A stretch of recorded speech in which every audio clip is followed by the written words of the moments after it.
Shout out to Bobby Watson for that great weekly report theme.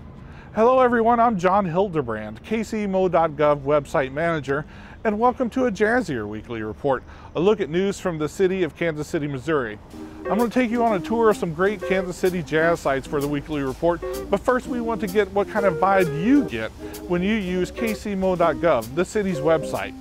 kcmo.gov is getting an overhaul in 2019, and we want input from residents. Go to kcmo.gov and take the short 10-question survey. Tell us what is good about the site and what we can improve on. The survey closes on November 2nd. Don't delay, take that survey today. We start off our jazz journey here at the Folly Theater, where the Folly Jazz Series kicks off recently with contemporary jazz icons Ramsey Lewis and Larry Carlton. This year's excellent series resumes in January with Yellow Jackets. Then make sure you catch Candace Springs, Kurt Elling, Joshua Redmond, and Arturo Sandoval. Get the link to buy tickets at kcmo.gov/jazz. Hey, did you know that those colorful posters for the Folly Jazz Series were designed by a student artist? Well, you mentioned kind of the younger generation of jazz performers, but you're also collaborating with a younger generation of visual artists with the Art Institute. Can you tell us about that unique collaboration that you have with the Jazz Series and the students from the Art Institute? We are collaborating with the Art Institute, and it's a wonderful collaboration. It's one of the favorite things that I do all year, and I absolutely love it because the students' passion comes through in this project and their artistry, of course. We've been doing it for 9 years. And each year I am able to give the students a tour of the Folly Theater. Most of them have never been here, so they get a tour, they hear about the history, the ghost stories, the various performers that have been on stage here, including people like Gypsy Rose Lee and the Marx Brothers. And then they go back and they research the jazz performers, and they come up with these incredible posters for us that we get to exhibit throughout the year. We have to unfortunately choose a few that we focus on, and that's the hardest part of it. We have a great panel of judges for this that we pull together, and they're all either artists, printers, or design people themselves. And so the teachers at the Art Institute have been so supportive of this project, and it's just really wonderful to see what they come up with each year. And the students get the opportunity to meet the artists that they're doing the posters about. Correct? Yes, one of the really fun things is that we invite the students to come because we are trying to draw a younger generation to our jazz performances because they're such great performances, and musically we know the improv piece sort of is similar to what the artists go through with their own artistry. So we invite them to come to a performance, bring their friends, bring their family. We announce them from the stage and talk about them a little bit in the program. And then afterwards, we have them meet the performer and get their poster signed by the performer. And many times, the performer will actually say, you know, I'd like your information because I love this poster. I'd like to use you for an album cover or something in the future. Arturo Sandoval actually walked out the door. He was stealing one year. So they love what these students do as well because they don't see anything like it anywhere else where they perform. We're at the Phoenix, another great destination for live jazz and good food in downtown Kansas City. The Phoenix has been around since 1888 and was rumored to have been a bordello. And speaking of hookups, are you in need of an online hookup? The new issue of KC More has your online hookup for resources for improving your online IQ. Also in the new issue, there's articles on the new KCFD chief, domestic violence court, city interns, and much more. Print copies have been sent to a lot of our residents. If you haven't received yours, contact 311. You can also read it online at kcmo.gov/kcmore. We wrap up our jazz journey here at the Blue Room in the 18th and Vine District, where you can catch jazz for free every Friday night during Indigo Hour from 5:30 to 7:30 p.m. It sure feels like fall outside. It's time to rake those leaves. Curbside leaf and brush collection has begun. Central Zone Pickup is underway right now, the week of October 22nd, followed by North Collection the week of October 29th. South Zone Pickup takes place the week of November 5th. Remember, You can leave up to 20 bags or bundles of leaves and brush on your curb on your regular trash pickup day. The city's leaf and brush drop-off sites are also now open. The sites are located at 11660 North Main, 1850 North Shoto Traffic Way, and 10301 Raytown Road. Drop-off is free to residents on Saturdays with identification. For more about leaf and brush, visit kcmo.gov and search leaf and brush. Jazz continues to flourish in Kansas City as the city recently announced updates to the 18th and Vine District.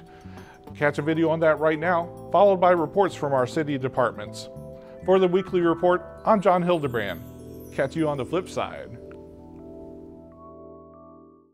Well, we're here today, of course, to celebrate the success of first phase of $27.6 million for 18th and Vine developments and improvements that have happened in the district. And today, as we go through on our tour, we'll have an opportunity to see from the Urban Youth Baseball Academy, a $20 million project that has been invested through the Kansas City Royals and also Major League Baseball, and been able to provide free baseball practice and lessons to youth in our actual community, to the streetscape improvements along 18th and Vine, the new tenants that have moved into the district. The Boone Theater was on our dangerous building list. It was coming down. It had been fenced off for years. Now it's been a new roof, new windows.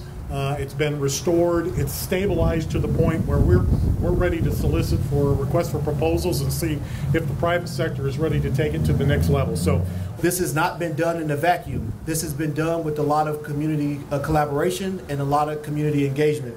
And so we encourage members of the public to visit kcmo.gov to be able to offer your input at any time of the day, 24 hours. But at kcmo.gov, it allows you an opportunity to visit there. We've got good things happening. The first $7 million, I think, have showed a return on investment. Imagine what we can do with the next two phases. So that's what we start this process for. I'm thankful for Councilman Reed, Councilman Lucas, willing to champion this issue. But we can show that when you spend a little time and energy, great things happen. So thank you very much. It's a great day in Kansas City, and it's a great day for 18th and Vine. The Kansas City, Missouri Police Department invites you to the South Patrol's Haunted Halloween and Health Fair on October 31st from 5 to 8 p.m., located at 9701 Merriam Park Drive. Bring the kids in costume for free games, a kid-friendly haunted house, and trick-or-treat around booths while adults get free blood pressure checks and mammograms. For information, call 816-672-2828. Encountering a road closure or traffic slowdown can be frustrating for motorists. However, the Kansas City, Missouri Police Department wants you to know these precautions are necessary for your safety and the safety of the persons involved, but far too many drivers are ignoring the barricades. Sergeant Grant Ruark of the KCPD Traffic Enforcement Unit says drivers should always be alert when approaching a highway shutdown.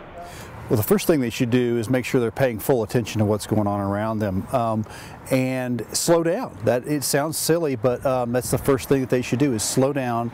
If they're not paying attention, give the scene their full attention. There's usually going to be an officer there that's directing them. There will be a traffic cone pattern or something that will lead them in the direction that they need to go, and that's what they need to be paying attention to. Road closures or detours happen for many reasons. That might be a serious car accident, live wires down, fallen debris such as trees in the road, flooding, construction work, a road collapse, or an emergency situation such as a fire, hazardous spill, or a crime scene. The common misperception is that we just close roads anytime we want to for as long as we want to, and that simply is not the case. It's a very dangerous situation. The less time that we can spend doing that, the better off we are. But there are times where events do happen on the highway and they have to be fully investigated. And to do that, we have to be able to provide for as safe an atmosphere as possible for the police, the fire department, even the media who shows up to report need a safe place to work from.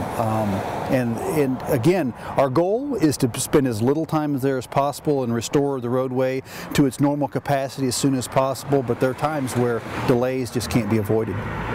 RUARC also advises motorists to keep their eyes on the road when passing the scene of any type of emergency situation. That's one of the greatest causes of secondary accidents, are people who are trying to see the first accident. Everybody wants to see what's going on so they have something to talk about later. But what people don't realize is they're putting other people at risk when they're looking and not paying attention to the cars around them, to the other people that are maybe in the roadway. And we've had a lot of people that have been hurt and killed as a result of people trying to look at one thing that's happening and causing another. KCPD officers are writing tickets for violators, and some of those penalties can hurt your pocket and your driving record. Driving through a scene that's been properly cordoned off by either traffic barricades or crime scene tape is against the law. There is an ordinance against driving through or around those situations. It is a moving violation. It's at least a 2-point violation. The move over law, however, is a 3-point violation, and it's a mandatory court date. So we don't set the fines. The judge gets to whenever you go to court, and like I say, it is a mandatory court date. So there are some pretty severe penalties for not paying attention and doing what you're supposed to do at some of these scenes. The issue is a huge safety concern for road construction crews and local and state emergency personnel as drivers become more impatient and more distracted. When doing a job on what is supposed to be a closed road, workers should be able to focus on their jobs and not have to watch out for cars coming through a barricade. I'm Sergeant Matt Fisher. Have a safe week.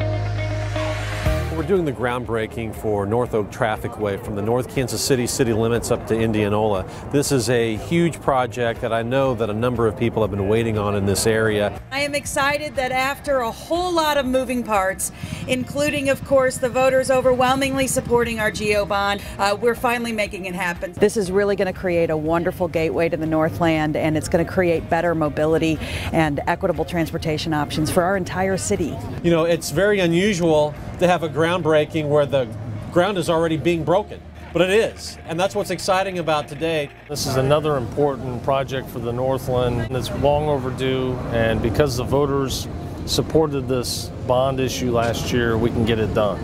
We are creating a more equitable, highly mobile North Oak Trafficway, and I want to thank everybody who's made that happen. Go KC!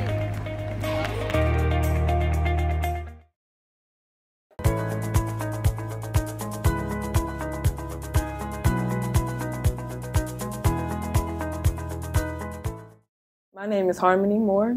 I am a marketing intern at Aim for Peace. Hire KC is good for youth in Kansas City because it gives you an insight on how looking for a job actually can be. I think the program is well thought out. Throughout this internship so far, I feel as if the things that I've learned have dealt with communication as far as meeting people where they are. There are so many different types of personalities in the world, and a lot of people, if you don't understand someone or if you don't get how they think, it's kind of hard to communicate with them. But when you are out in the community, you have to know, how to talk to people or how to truly understand them so you can reach a happy medium. So I think just communication is a very big skill that I've learned. Everybody here at Aim for Peace plays a part in something that's much bigger than them, and just to see their passion for what they do, those are connections that I'll take with me. The youth in society don't have that much of a voice.